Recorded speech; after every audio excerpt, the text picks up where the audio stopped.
નમસ્તે વિદ્યાર્થી મિત્રો, આજે વાત કરવી છે ધોરણ 9 અને વિષય વિજ્ઞાનની નવી બુક પ્રમાણે ચેપ્ટર નંબર 4 પરમાણુનું બંધારણની પાઠની વચ્ચેના જે પ્રશ્નો છે, તમારા પેજ ઉપર આપેલા ઇન્ડેક્સના જે પ્રશ્નો છે તેનું સંપૂર્ણ સોલ્યુશન કરવાના છીએ અને તમામ ચેપ્ટરના આ પ્રકારના સોલ્યુશન મેળવવા માટે ચેનલને ખાસ મિત્રો સબસ્ક્રાઇબ કરી દેવી। તો ચેપ્ટર નંબર 4ના પ્રથમ આપણે પહેલો પ્રશ્ન જોવાના છીએ, કેનાલ કિરણો શું છે? તો વાયુ વિભારના પ્રયોગ દરમિયાન ઉદ્ભવતા ઘન વીજભારિત વિકિરણોને કેનાલ કિરણો તરીકે ઓળખવામાં આવે છે। બીજો પ્રશ્ન છે, જો કોઈ પરમાણુમાં એક પ્રોટોન અને એક ઇલેક્ટ્રોન હોય તો તે વીજભાર ધરાવતો હશે કે નહીં? આ પરમાણુ વીજભારની દ્રષ્ટિએ તટસ્થ છે, કારણ કે તેમાં ધન વીજભાર અને ઋણ વીજભાર ધરાવતા કણોની સંખ્યા સમાન છે। આગળનો પ્રશ્ન, થોમ્સનના પરમાણુના નમૂનાના આધારે સમજાવો કે પરમાણુ સમગ્રતયા તટસ્થ છે। થોમ્સનના પરમાણુના નમૂના મુજબ પરમાણુમાં ઋણભાર અને ધનભાર સમાન માત્રામાં હોય છે, તેથી પરમાણુ વીજભારની દ્રષ્ટિએ સમગ્રતયા તટસ્થ હોય છે।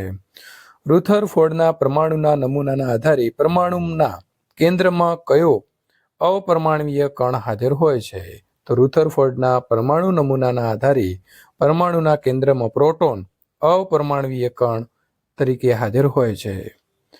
આગળનો પ્રશ્ન છે, 3 કોષ ધરાવતા પરમાણુનો બોહરોનનો નમૂનો દોરો। તો અહીં આપણે આ પ્રકારે નમૂનો દોરવાનો છે। E1, E2 અને E3 એ પ્રકારે 3 જે છે તે મિત્રો આપણે નામ આપવાના છે। આગળનો પ્રશ્ન છે, આલ્ફા કણ પી કિરણના પ્રયોગમાં સોનાના વરખના બદલે અન્ય કોઈ ધાતુના વરખનો ઉપયોગ કરીને કરવામાં આવે તો શું અવલોકન નોંધી શકાય? આલ્ફા કણ પી કિરણના પ્રયોગમાં સોનાના વરખના બદલે જો તેના કરતાં વધુ ભારે ધાતુનો ઉપયોગ કરવામાં આવે તો વિચલન વધુ પ્રમાણમાં, અને સોનાના કરતાં હલકી ધાતુનો ઉપયોગ કરવામાં આવે તો વિચલન ઓછા પ્રમાણમાં જોવા મળશે।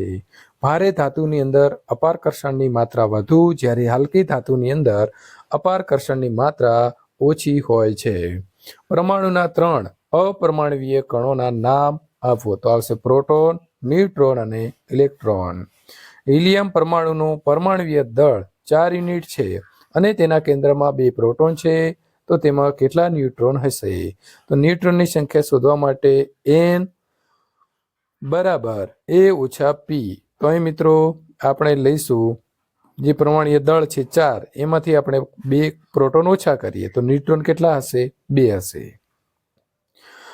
કાર્બન અને સોડિયમ પરમાણુઓમાં ઇલેક્ટ્રોનની વહેંચણી દર્શાવો। તો જો અહીં 6 કાર્બન આપ્યા છે તો 2 અને 4 બરાબર, તો કે કક્ષામાં 2 ઇલેક્ટ્રોન હશે, એલ કક્ષાની અંદર 4 ઇલેક્ટ્રોન હશે। એને આપણને એટલે કે સોડિયમ 11 આપ્યા છે તો કે કક્ષા 2 ઇલેક્ટ્રોન હશે, એલની અંદર 8 ઇલેક્ટ્રોન અને એમ કક્ષાની અંદર 1 ઇલેક્ટ્રોન હશે। કોઈ પરમાણુના કે અને એલ કોષ ઇલેક્ટ્રોનથી ભરાયેલા છે, તો તે પરમાણુમાં ઇલેક્ટ્રોનની જે સંખ્યા છે તે કેટલી હશે? કે અને એલ કક્ષા ઇલેક્ટ્રોનથી ભરાયેલા હોય તો તે પરમાણુની અંદર કુલ 10 ઇલેક્ટ્રોન હશે। આગળનો પ્રશ્ન છે, ક્લોરીન, સલ્ફર અને મેગ્નેશિયમ, તો અહીં આપણને 3 જોવાના છે। ક્લોરીન, સલ્ફર અને મેગ્નેશિયમ પરમાણુઓની સંયોજકતા તમે જે છે એ સંયોજકતા કેવી રીતે શોધશો?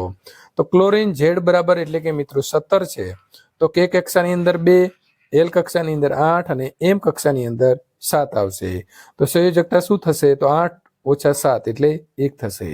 સલ્ફર Z બરાબર વિદ્યાર્થી મિત્રો અહીં 16 છે, તો આપણે જોઈશું 2, 8 અને 6, તો 8 માંથી 6 ઓછા કરીએ એટલે 2 થશે। મેગ્નેશિયમ 2, 8 અને 2 સંયોજકતા ધરાવે છે, તો સંયોજકતાની અંદર પણ 2 આવશે।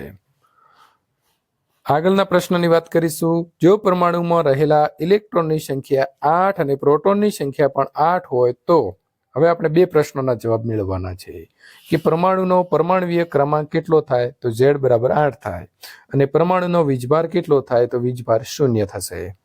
ઓક્સિજન અને સલ્ફરના દળાંક શોધો। તો ઓક્સિજન પરમાણુ માટે પ્રોટોનની સંખ્યા p બરાબર 8, ન્યુટ્રોનની સંખ્યા n બરાબર 8, દળાંક શોધવા માટે a બરાબર p પ્લસ n એટલે કે 8 પ્લસ 8, તો અહીં 16 યુનિટ જવાબ આવે છે। સલ્ફરના પરમાણુ શોધવા માટે પ્રોટોનની સંખ્યા p p બરાબર 16, ન્યુટ્રોનની એટલે કે n બરાબર આવશે 16. તો દળાંક શોધવા માટે મિત્રો સૂત્ર છે a બરાબર p પ્લસ n. તો 16 પ્લસ 16 એટલે કે 32 યુનિટ થશે. h, d અને t દરેક સંજ્ઞા માટે તેમાં રહેલા અપરમાણ્વીય કણો માટે યોગ્ય કોષ્ટક બનાવો. તો અહીં આપણે ઇલેક્ટ્રોન, પ્રોટોન અને ન્યુટ્રોન ત્રણેય લીધા છે. હાઇડ્રોજન એટલે કે H ની વાત કરીએ તો ઇલેક્ટ્રોન અને પ્રોટોન એક એક આવશે અને ન્યુટ્રોન 0 છે. ડ્યુટેરિયમ એટલે કે D તો એ ત્રણેયમાં એક એક આવશે અને ટ્રિટિયમની વાત કરીએ તો ઇલેક્ટ્રોન અને પ્રોટોન એક એક આવશે, જ્યારે ન્યુટ્રોન જે છે તે 2 આવશે. આગળનો પ્રશ્ન આપણો છે વિદ્યાર્થી મિત્રો, સમસ્થાનિકો અને સમદળીયની કોઈ એક જોડની ઇલેક્ટ્રોનીય રચના લખો. તો વિદ્યાર્થી મિત્રો સમસ્થાનિકોની જોડ આપણને અહીં લખેલી છે. ઇલેક્ટ્રોનિયનની રચના 2 અને 4, સમદળીયની પણ જોડ લખેલી છે અને તેની રચના 2, 8 અને 2, 8 અને 1 આવશે. તો મિત્રો આ પ્રકારના સોલ્યુશન મેળવવા માટે ચેનલને ખાસ સબસ્ક્રાઇબ કરી દેવી.